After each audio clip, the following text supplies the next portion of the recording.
예, 금요일임에도 불구하고 시장이 강합니다. 그만큼 기대감이 있고요. 예, 주식을 사고 싶어하는 돈들이 많다는 거죠. 시장의 주요 트렌드들 사이클 점검하고 투자 전략 세웁니다. 종목까지 물론 포함하죠. 오늘 메가사이클은 빅마스터 경제연구소 박영호 소장님 함께하겠습니다. 어서 오십시오. 네, 안녕하세요. 네, 오늘도 저희 첫 번째 주제는 반도체입니다. 연일 올라도 쉬어도 반도체 얘기를 빼놓을 수가 없는 흐름이고요. 어제 연휴 지나고 와서 강력하게 상승을 했었는데 오늘은 조금 쉬는 것 같더니만 또다시 상승적으로 지금 분위기를 잡고 있습니다. 삼성전자, 하이닉스, 예. 흔들리면, 네, 그때가 조정이 기회입니까? 반도체는 아직도 우리가 관심 종목에 포함을 시켜둬야 될 것 같습니다. 앞으로 실적이 얼마나 좋아질지 가늠하지 못할 정도로 최근에 반도체 가격이 상승하고 그다음에 수출 물량이 늘어나고 있기 때문에 반도체에 대한 관심은 지속적으로 필요하다라는 말씀 좀 드리고요. 최근 들어서 AI 과열론 때문에 주춤했지만 그것은 반도체 쪽하고는 비교를 해서는 안 될 거다라는 말씀을 드리고 싶습니다. 반도체 같은 경우는 지금 거의 독점적 지위 체계를 누리고 있기 때문에 이러한 상황 나쁘지 않다라고 보고요. 최근에 반도체 가격이 그러면은 그래 좋아 AI가 주춤하더라도 AI는 지속될 거야. 넌 이걸 어떻게 증명할 수 있느냐? 미국이 지금 중국의 AI 시스템을 굉장히 겁내하고 있습니다. 지금 상황에서 미국이 여기서 AI 투자를 중지한다면은 중국이 한 단계 더 올라서 버릴 경우에는 따라가기가 어렵다는 거죠. 물론 대규모 투자가 필요하기 때문에 작은 업체보다는 큰 업체가 필요하다라고 지금 보고 있는데 반도체 가격 동향을 한번 살펴보겠습니다. 먼저 D램 가격을 한번 살펴보면 여러분들이 보시면 아시겠지만은 D램이 최근 들어서 지금 주춤하는 것 같더니 오히려 최근 들어 D램 가격이 오히려 급등을 하고 있습니다. D램이 부족한 이후 HBM 쪽으로 몰리기 때문에 D램의 수요가 거의 없다라는 얘기죠. 애플이 와서 삼성전자에서 D램을 달라고 농성을 부릴 정도다라는 우스갯소리도 있는데 D램 가격 그렇고요. 낸드도 한번 보겠습니다. 최근 낸드 들어서 낸드 가격도 가파르게 오르고 있는데 앞으로 낸드가 더 중요해질 거다라고 얘기들을 하고 있습니다. 과연 우리가 이제 저장 장치가 많이 필요해질 텐데 엣지 컴퓨터링이라든지 이런 것들이 필요할 때는 낸드가 필수다라는 점에서 앞으로 반도체는 더 좋다라고 보고요. 근데 월별 수출 동향을 일간별로 한번 살펴보는 제가 데이터를 마련했는데 제 밑에 게 파란색이 1일에서 10일 동향이고요. 그 다음에 1일에서 20일, 그 다음에 1일에서 30일인데 1일에서 10일이 올라가거나 내려갔을 경우에는 월간 수출 동향이 같이 움직였거든요. 이번에 1일 수출, 10일까지 수출 동향이 상당히 많이 올라갔습니다. 전월에 비해서. 여기서 반도체 수출이 가장 많았고요. 반도체뿐만이 아니라 다른 업종들, 주요 업종들, 자동차라든지 이런 업종들의 수출도 많이 늘어났습니다. 그래서 2월 수출도 증가할 것이 눈에 보인다라는 점이고 반도체 수출은 또다시 사상 최고치로 보일 거다. 여기에서 우리가 반도체 투자를 포기해야 되느냐? 그래서는 안 된다라는 생각이 듭니다. 단기적으로 주춤거릴 때는 오히려 저점 매수도 가능하다는 생각이 들고요. 아직까지 보유 전략 그대로 유지하자라는 말씀 드리겠습니다. 네, 삼성전자도 이제 거의 낙폭을 줄였고요. SK 하이닉스가 3% 강세를 보이는 것은 블랙록에서 지분을 추가로 매집하면서 5% 넘어서 지분 신고를 했네요. 블랙록은 세계 최대 운용사지 않습니까? 외국인 투자자들이 국내 반도체 업체에 관심이 있다는 것을 증빙하는 거죠. 네. 삼성전자, 하이닉스, 네, 둘 다 좋죠. 네, 그리고 플러스 소부장 전략. 네. 예, 예.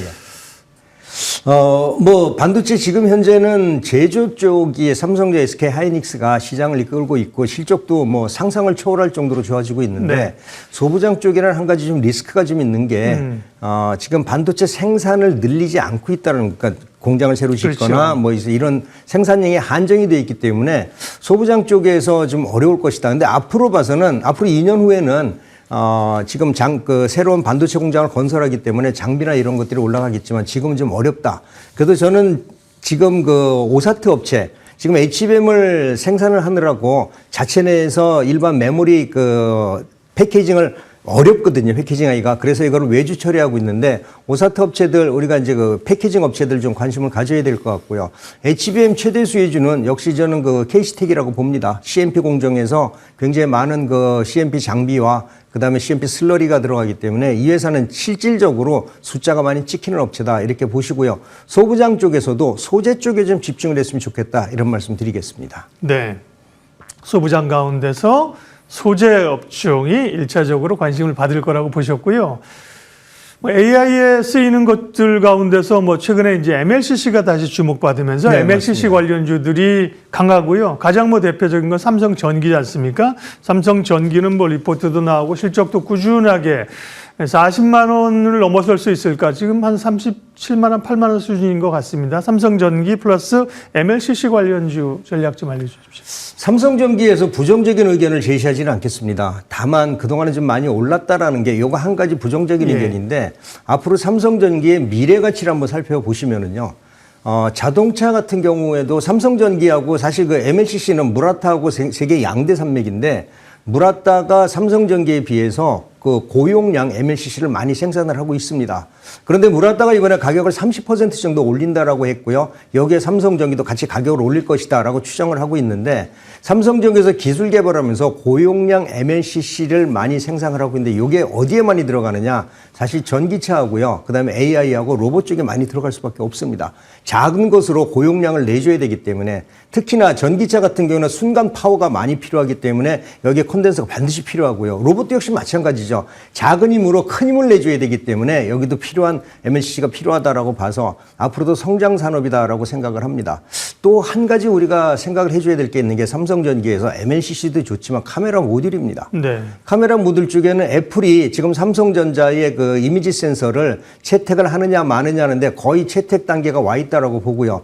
만약에 삼성전자 이미지 센서를 애플에 채택을 하게 된다면 여기에 모듈은 어디서 만들 것이냐? LG 이노텍이 할 거냐? 삼성전기가 할 것이냐? 아마 저는 삼성전기가 이 모듈을 할 것이다라는 생각을 하고 있는데 이러한 것까지 부합이 된다면은 삼성전기에서 한 번 더 레벨업이 가능하다라고 보고 있기 때문에 삼성전기에 대한 지속적인 관심 꼭 두어야 되겠다 말씀드립니다.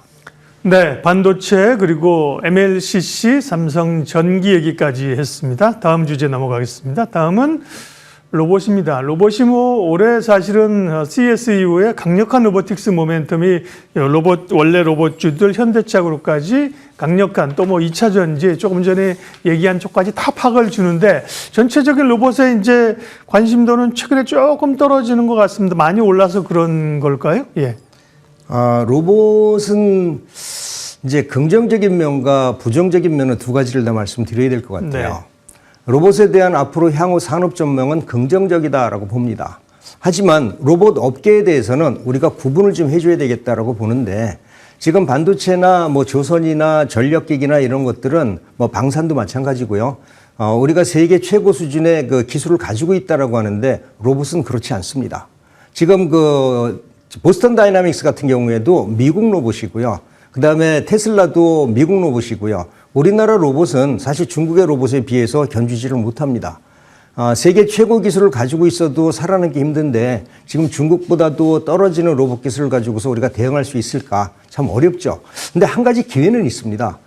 우리가 이제 그 스마트 팩토리죠. 스마트 팩토리는 지금 전 세계에서 중국과 우리나라밖에 할 수가 없다라고 지금 얘기들을 하고 있는데 이 스마트 팩토리에 투입될 로봇들을 여러분들이 생각을 하신다면 긍정적이다라고 보거든요. 그래서 저는 이전의 이슈나 이런 것들보다는 대기업의 지분을 포함하고 있는 이러한 업체들과 이런 업체들은 대기업에 공급을 할 거고요.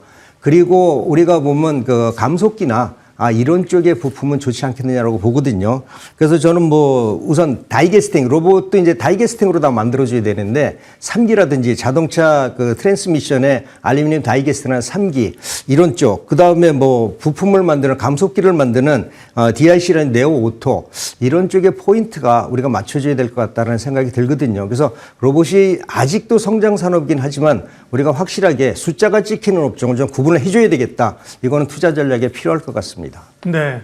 그렇다고 로봇이 완전히 꺾인 것도 아니에요. 여전히 관심이 있고요. 또 레인보우 로보틱스도 그렇고 코스닥 상단에 있는 종목들은 수급으로 끌어올리기도 하는 흐름들입니다. 그리고 이제 로봇 관련해서 여러 모멘텀 있는데 오늘 LG 디스플레이 아까 리포트에서 소개를 해드렸는데 또 이제 휴머노이드 로봇의 디스플레이 탑재 가능성 이런 게 나타나면서 LG 디스플레이가 오늘 강세인데요. 사실 이 종목은 애환이 많습니다. 사실 양치기 소년이었었고, 그죠? 네. 또 최근에 작년에 올랐다가 또 지금 조정을 받고 있는 그런 흐름들이 있는데요. 네. LG 디스플레이는 어떻게 보십니까? 어떻습니까? LG 디스플레이를 피지컬 AI 로봇과 연관시키기에는 조금 좀 어렵다라고 보거든요. 예. 만약에 우리가 휴머노이드 로봇의 디스플레이를 본다면은 전체 면적을 다 합쳐도 20인치 TV도 채 안 되거든요. 그런데 거기에 그 늘어나는 것 때문에 지금 이제 시작하는 업종인데 이것 때문에 앞으로 미래 가치를 평가받기에는 좀 어렵다라고 지금 보고 있습니다. 다만 지금 이번에 그 삼성 SDI가 삼성 디스플레이 지분을 매각하기로 했다는 얘기를 네. 들으셨죠. 이게 네. 아마 삼성전자가 갖고 갈 것이다라고 얘기를 하고 있지만 지금 중국이 거의 전 세계 디스플레이 시장을 석권을 하고 있고요. OLED 시장도 지금 침투를 하고 있는 상황에서 삼성하고 LG하고 전략적 제휴를 맺지 않으면은 살아남기 어렵다라는 게 제 생각입니다. 그래서 이번에 삼성 디스플레이 그 지분 매각이 혹시 LG하고 연관이 되지 않을까. 이런 경우에서 LG 디스플레이가 각광을 받고 있지 않느냐 이런 생각을 한번 해줘야 될 것 같고요. 디스플레이 시장이 아직도 힘들고 어렵지만은 그래도 아직도 최고의 기술을 가지고 있는 거는 우리가 부인할 수 없다. 삼성 디스플레이와 그다음에 LG 그 디스플레이의 어떠한 연합이나 커뮤니케이션 이런 거 이루어진다면은 아마 디스플레이 업종에는 새로운 기회가 생길 거다. 이런 측면에서 관심은 지속적으로 필요할 거다 말씀드리겠습니다. 네. 로봇 하면 뭐 사실은 올해 판도 변화는 기존 로봇 쪽뿐만 아니라 현대차 그룹들이 이제 그 중심에 있는 거잖아요. 다만 현대차나 관련주들은 요즘 조금 이제 옆으로 쉬는 국면인데요. 현대차와 부품주들, 로봇 관련된 모멘텀, 혹은 또 현대차 자체적으로의 모멘텀은 어떻게 보세요? 아까 이제 서두에서 로봇 부품주들을 제가 말씀드렸는데 네. 일단 현대차와 관련된 그 말씀을 드리면은 로봇은 말씀드린 대로 대기업의 지분을 가지고 있고 자기네들 현장에 바로 그 생산할 수 있는 이러한 그 로봇 업체들은 아직도 성장성이나 숫자가 찍힐 확률이 높지만은 사실 일본 부품주들 같은 경우에는 중국의 부품을 현재 이기기가 상당히 어렵거든요. 가격과 그 다음에 품질을 우리가 뛰어넘거나 가격이 싸거나 이러지 못하기 때문에 부품주들은 좀 조심을 해야 될 것 같다는 생각이 들지만 감속기만큼 우리가 신경을 써줘야 될 것 같아요. 그 로봇에는 각 구동마다 감속기들이 들어가는데 이 감속기를 생산하는 업체 유명한 SPG하고 SBB 테크도 있지만 현대차 부품 계열에서는 DIC라든지 네오오토라든지 뭐 이런 회사들이 감속기 부품을 전문적으로 만들고 사이클론 감속기나 이런 것들을 생산하기 때문에 이 회사들 나쁘지 않다라고 보고요. 또 하나는 아까 말씀드린 3기 로봇도 겉에 케이스를 만드는 거는 쇠로 용접하는 것이 아니라 아마 무게 때문에 다이캐스팅으로 할 확률이 높은데 3기 자동차 미션에 다이캐스팅을 하는 현대차 그 1차 벤더 이 회사도 일단은 관심을 가져야 되겠다라는 말씀을 드리고요. 현대차가 현장에다가 로봇을 집중한다면 이 회사들도 실적이 좋아질 수밖에 없다라는 점을 투자 포인트로 삼았으면 좋겠습니다. 네, 현대차와 현대차 밸류체인의 이제 대형 부품사들이 조금 쉬고 있는 국면이니까 이제 여타 다른 자동차 부품주들이 조금 움직이는 그런 모양새입니다. 네, 그래도 어쨌든 뭐 중심에는 현대차가 있는 거고요. 네. 로봇 이야기했습니다. 다음 주제는요. 네, 뭐 최근에 많이 얘기하진 않은 주제인데요. 스테이블 코인 관련해서 또 디지털 자산 기본법 이런 것이 이제 급물살을 타면서 관련주들이 최근에 좀 이제 움직입니다. 관련해서 사실 뭐 진전은 별로 없는 것도 같은데요. 스테이블 코인 이런 게 최근 빗썸 사태 이런 것 때문에 결국은 이제 은행 중심으로 가는 건가 이런 생각이 들고요. 그렇게 봤을 때 은행주, 그다음에 얘기 나온 길에 증권주도 불을 뿜고 있지 않습니까? 네. 은행주, 증권주 얘기까지 금융주 함께 좀 얘기할까요? 스테이블 코인은 이번에 빗썸 사태가 치명타다라고 말씀을 좀 네. 드리고 싶어요. 이게 신뢰를 기반으로 해서 안정성을 기반으로 해야 되는데 이 불안전한 게 나타났기 때문에 국가 그 어떤 전망치나 경제 정책에 포함되는 스테이블 코인에 대해서는 아마 일반 빗썸 같은 이런 데는 제외가 될 확률이 상당히 높다라는 거죠. 한국은행에서 공식적으로 어렵다, 의심스럽다라고 얘기를 했기 때문에 그러면 공적인 기관이라고 우리가 이제 보면은 은행하고 금융기관인데 은행하고 증권 쪽이거든요. 은행 쪽에서 우리가 스테이블 코인을 거래할 수 있을까? 쉽지 않을 겁니다. 왜? 매매 체계를 다시 만들어야 되는데 증권사 같은 경우는 현재 증권거래 ETF라는 이런 것들 매매 체계 시스템이 다 돼 있기 때문에 아마 증권 쪽이 가장 유리하지 않을까라고 생각을 하거든요. 그래서 올해 안으로 관련법을 정비해서 시작을 한다라고 하면은 은행도 발행권의 주체가 들어가겠지만 아무래도 증권 쪽이 가능성이 훨씬 더 높다는 점에서 스테이블 코인이나 이런 코인 쪽에 타겟 포인트를 한다면은 저는 증권 쪽에 포커스를 두겠다 이런 말씀 드립니다. 네, 뭐 증권 쪽에서 그런 쪽에 조금 더 힘을 기울이고 있는 회사들이 있죠. 네, 그런 쪽으로 이제 포커스를 맞추시면 될 것 같고요. 네, 준비된 이야기는 뭐 할 얘기는 많지만 시간상 여기까지만 하고 오늘 관심주, 원전주가 오늘 되게 뜨겁지 않습니까? 엄청 뜨거운데 원전주 가운데서 한 기업을 관심 종목으로 올라오셨네요. 네. 원전주는 앞으로도 뜨거울 수밖에 없다라는 생각입니다. 그동안 많이 오르긴 올랐지만은 미국이 전년도부터 대규모 원전 투자를 하기로 했고요. 그리고 국내에서도 이번에 SMR 관련법이 국회에서 통과가 되면서 앞으로 원전에 대한 기대치 그리고 현 정부에서 에너지 믹스 정책을 사용하고 있기 때문에 원전과 신재생을 동시에 한다라고 보면은 상당히 높다라고 보지만은 사실 미국 쪽의 시장이 훨씬 더 큰데 미국 쪽에서는 신규 원전을 짓는 것보다도 SMR 쪽이 상당히 높을 거다라고 보거든요. 그래서 오늘 여러분들한테 말씀드린 종목은 일진파워입니다.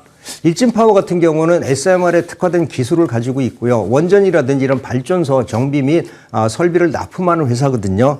최근에 AI 시대 전력 수요가 급증하고 있고요. 미국 원전 투자가 확대되고 있습니다. 그리고 국회 SMR법이 통과가 됐는데 이 회사가 최근 주가 동향을 보면은 지속적으로 흑자를 내고 있는데 PR이 지금 한 10한 5 정도밖에 안 됩니다.